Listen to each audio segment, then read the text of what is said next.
chief twit, Elon Musk, the owner of Twitter, has tweeted out a bombshell article, which, if true, could totally upset the American political ecosystem. Yesterday, on Twitter.com, Hillary Clinton, or rather an intern who runs Hillary Clinton's Twitter account, was spreading the fantasy that the attack on the Pelosi home, or on Paul Pelosi, was the work of MAGA extremism. This was an ultra-MAGA activist who was out for blood, wanted to kill Nancy, and he settled for Paul because Trump told him to, obviously, because Trump said, you got to fight back against the Democrats, and so that's what he's doing. Apparently, we're told that this guy is an election conspiracy theorist. He thinks, just like all crazy people, that Trump, the very bad, no good orange man, won the 2020 election, which is something, for the record, YouTube, that I do not believe. I would never say that on YouTube. Because everyone on YouTube knows that 2020 was the most secure election of our lifetimes. In fact, it was the fairest and most secure election in American history. But this crazy man, David DePepe, he is an ultra-MAGA extremist, we're told, and so he didn't believe that. But Elon Musk, getting back to the main topic, replied to Hillary's tweet directly with an article of his own from the Santa Monica Observer, I believe the outlet was called. Their website apparently is now crashed because so many people are trying to click and read the article. I was able to read an archived version, which I'll either post that or the link to the direct website, depending on whether or not it's back up yet, and working properly.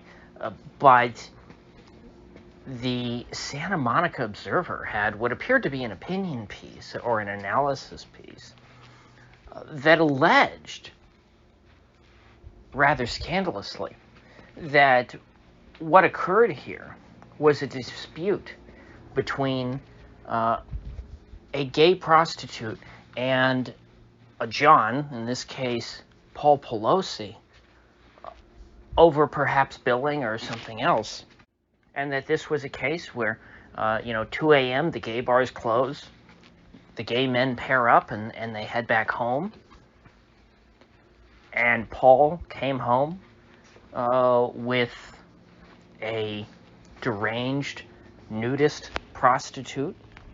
And as someone pointed out in the comments section yesterday, Paul Pelosi did not call the police. The alarm company did not call the police.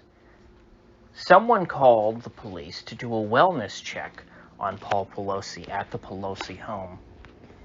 And so this website, the Santa Monica Observer, alleges that it is the police who broke the glass in the door, which I looked at the pictures. I think my instincts were right yesterday in saying that this wasn't a sliding glass door. This did not look like a sliding glass door. It looked like it was a glass door, but it didn't slide. It looked like it opened.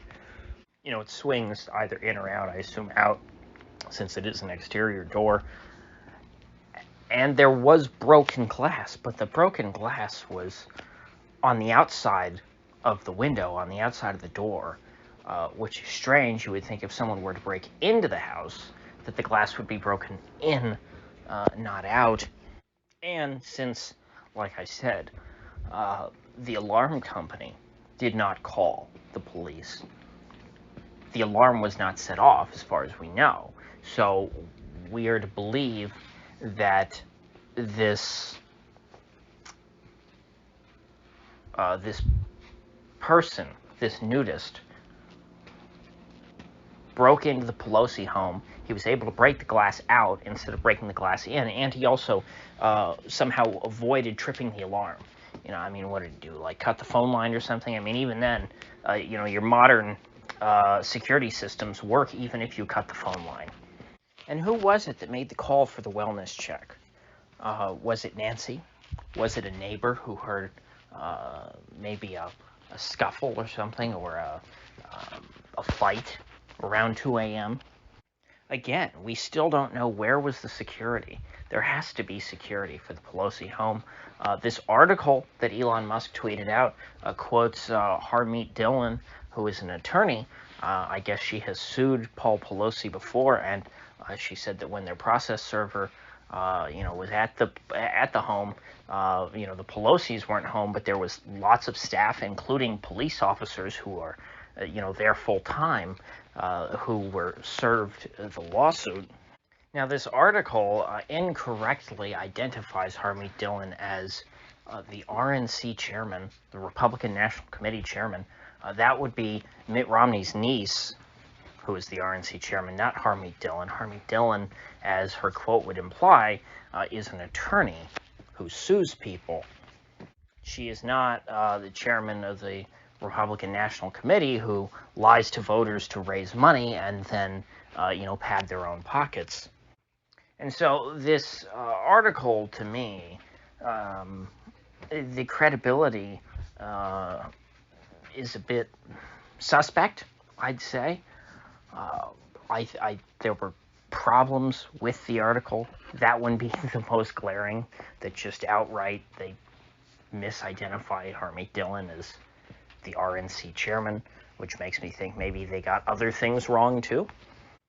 Although, to be honest, this reads like a blog post, and I get the feeling that this is more of a blog than a newspaper, which to me doesn't make it any less credible, because I don't think that newspapers are credible to begin with.